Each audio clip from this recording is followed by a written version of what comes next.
In the realm of hungry ghosts, physician Gabor Maté uses a haunting image. Beings with tiny throats and vast bellies, always craving. He argues addiction is not a crime or sin, but pain seeking relief. Could anyone heal while their pain stays unheard? Maté flips the question from why the addiction to why the pain. When early safety is missing, the nervous system adapts for survival, not trust. Relief becomes the compass. If pain drives the search, isn't the substance only the map the person happens to find? Infancy wires expectation. When touch, eye contact, and calm voices arrive inconsistently, the body learns to brace. Later, quick comfort feels like oxygen. Shopping, porn, pills, or to scroll are different masks on one need. Soothe me now. It never learned waiting without reassurance. Who taught the body patience? Chronic stress reshapes reward circuits. Dopamine, our orienting signal, starts answering fastest relief, not deepest need. After enough repetitions, cues spark craving before thought appears. Behavior grooves deeper again and again.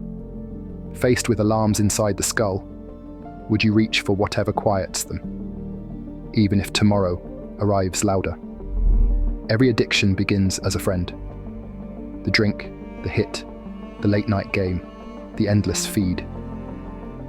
They whisper, "You're safe now." Relief floods like warm light under a door at night. If the friend opens the door, who notices the lock, quietly, installing, on the inside walls? We live in a culture that rewards numbing. Productivity outranks presence. Speed outshouts tenderness. Children grow up with full calendars and hungry nervous systems. In such weather, addiction is not surprising. It's adaptive, especially on ordinary weekdays. If the village forgets to soothe, where else does a body turn? Healing accelerates when we replace othering with mirroring. The addict is not them. The addict is a human trying to regulate unbearable states. Look at your own escapes. Work, sugar, busyness, maybe just for today. If their method looks extreme, isn't the motive the same?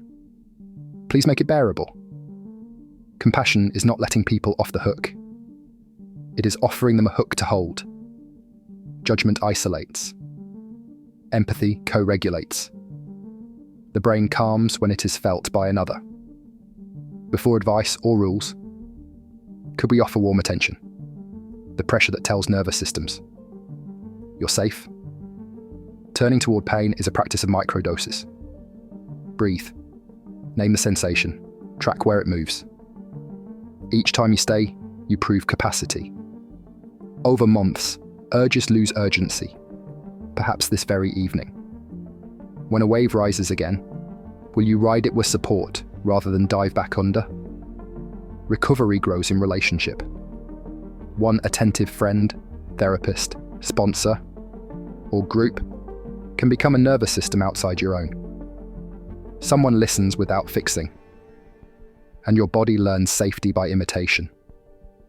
If connection is medicine, what daily ritual could you protect that consistently puts you near it? Willpower matters, but safety matters more. People change when they feel held, not shamed. Stories retold with honesty loosen the past. We climb together, handing down steadier footing, step by step. If the opposite of addiction is connection, how might your life widen to welcome another climber today? Next time you meet someone lost in craving, remember they're not chasing pleasure. They're escaping pain. Pause, breathe, and listen until their story can land. What if healing begins the moment we stop running? Name what hurts and stay long enough for warmth to reach both of us.